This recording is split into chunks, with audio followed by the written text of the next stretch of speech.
Muuqaalkeena maanta waxaan uga hadli doonaa 10 dal ee ugu dhaqaalaha badan dunida. Ku soo dhawaada saaxiibayaal. Kaalinta tobnaad waxaa ku jira dalka Canada. Dalkan GDP-giisu waa 2.12 trilyan oo dollar. Dalka labaad ee ugu weyn dunida. Dalkan dhaqaalihiisu wuxuu si weyn ugu tiirsan yahay saliidda gaaska dabiiciga ah oo udub dhexaad u ah dhaqaalaha dalkan. Sidoo kale dalkan wuxuu soo saaraa macdanaha kala duwan sida macdanta dahabka, kobarka iyo macdanta uranium-ta ee laga dhaliyo tamarta nuclear. Dalkan sidoo kale wuxuu leeyahay warshado horumarsan. Sidoo kale dalkan wuxuu horumariyay beeraha iyo dhaqashada xoolaha, taasoo si weyn ugu ciyaarto dhaqaalaha dalkan. Kaalinta sagaalaad waxaa ku jira dalka Brazil. Dalkan wuxuu dhacaa koonfurta qaaradda Ameerika. GDP-ga dalkan waa 2.13 trilyan. Dalkan dhaqaalihiisa si weyn wuxuu ugu tiirsan yahay kheyraadka dabiiciga sida beeraha, macdanta, energy-ga. Dalkan waa dalka sagaalaad ee ugu dhaqaalaha badan dunida iyo kan koowaad ee ugu dhaqaalaha badan qaaradda koonfurta Ameerika. Lambarka 8aad waxaa ku jira dalka Talyaaniga. GDP-ga dalkan waa 2.19 trilyan oo dollar. Dalkan wuxuu dhacaa qaaradda Yurub. Waa albaabka ay ka galaan muhaajiriinta u socdaalaya qaaradda Yurub. Dalkan dhaqaalihiisu wuxuu ku tiirsan yahay warshadaha soo saara mashiinada. Sidoo kale dalkan wuxuu dhaqaalihiisu ku tiirsan yahay dalxiiska oo malaayiin dalxiisayaal ah ayaa booqdaan sanadkiiba dalkan. Kaalinta toddobaad waxaa ku jira dalka France. GDP-ga dalkan waa 3.5 trilyan oo dollar. Waa dalka saddexaad ee ugu dhaqaalaha badan qaaradda Yurub iyo kan labaad ee ugu dhaqaalaha badan midowga Yurub. oo daawada midowga Yurub waxaa la isku yiraahdaa wadamada ku jira ururka midowga Yurub. laakiin qaaradda Yurub waa wadamo aad u fara badan oo waxaa ku jiraan wadamada dhan oo qaaradda ku jira. Dalkan wuxuu dhaqaalihiisa ku tiirsan yahay dalxiiska, warshadaha, kiimikooyinka oo dalkan malaayiin qof oo dalxiisayaal ah sanadkii booqda, taasoo ka dhigtay dalka saddexaad ee ugu dhaqaalaha badan qaaradda Yurub iyo kan toddobaad ee ugu dhaqaalaha badan dunida. Kaalinta lixaad waxaa ku jira boqortooyada UK.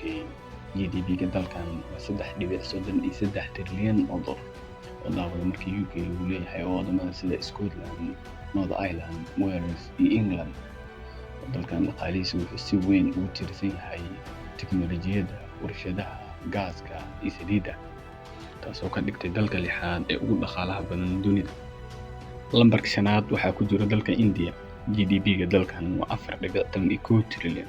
waa dalka koowaad ee ugu dadka badan dunida.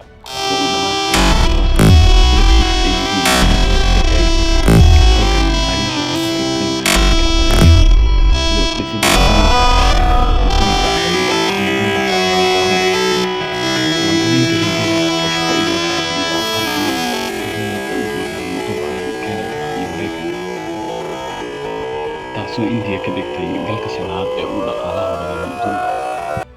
Kaalinta afraad waxaa ku jira dalka Japan. Dalkan GDP-giisu waa 4.23 trilyan. Dalkan waa hormuudka wax soo saarka tiknoolajiyadda, mashiinada iyo electronics-kiisa ee dunida. Dalkan wuxuu leeyahay shirkado caan ah sida shirkadda Toyota ee gawaarida soo saarta, taasoo ka dhigtay dalka afraad ee ugu dhaqaalaha badan dunida. Booska saddexaad waxaa ku jira dalka Germany. GDP-ga dalkan waa 4.43 trilyan oo dollar. waa dalka saddexaad ee ugu dhaqaalaha badan dunida. Dalkan dhaqaale xoogan wuxuu ka sameeyaa warshadaha soo saara mashiinada, kiimikaaliska iyo warshadaha soo saara gawaarida. oo dalkan waxaa ku taala shirkadda caanka ah ee BMW iyo shirkadda Mercedes, taasoo ka dhigtay dalka saddexaad ee ugu dhaqaalaha badan dunida iyo kan koowaad ee ugu dhaqaalaha badan qaaradda Yurub. Kaalinta labaad waxaa ku jira dalka Shiinaha. Dalkan GDP-giisu waa 17.7 trilyan oo dollar. dalkan waa warshada dunida. dalkan dhaqaalihiisu wuxuu si weyn ugu tiirsan yahay warshadaha, dhoofinta badeecooyinka, mashiinada, electronics-ka iyo kaabayaasha dhaqaalaha sida dhisidda wadooyinka tareenada. oo waxaa caadi ah haddaad booqatid wadamada dunida inaad aragtid injineero Shiinees ah oo dhisaya wadooyinka tareenka, wadooyinka caadiga ah, buundooyinka, eelaboorada, taasoo ka dhigtay dalkan mid dhaqaalihiisa kor u qaado una noqdo dalka labaad ee ugu dhaqaalaha badan dunida, una noqdo warshada dunida. dalkan kaalinta koowaad waxaa ku jira dalka Mareykanka. Dalkan GDP-giisu waa 26.95 trilyan oo dollar. waa dalka koowaad ee ugu dhaqaalaha badan dunida. Dalkan dhaqaalihiisu wuxuu ku tiirsan yahay bangiyada, warshadaha, caafimaadka, tiknoolajiyadda, beeraha iyo sidoo kale dhoofinta badeecooyinka. taasoo ka dhigtay dalka koowaad ee ugu dhaqaalaha badan dunida. Daawade, fadlan haddii aad soo gaartay ilaa dhamaadka, fadlan subscribe noo saar channelkan si aan usoo gudbino muuqaalo fara badan oo ku saabsan xogaha dunida.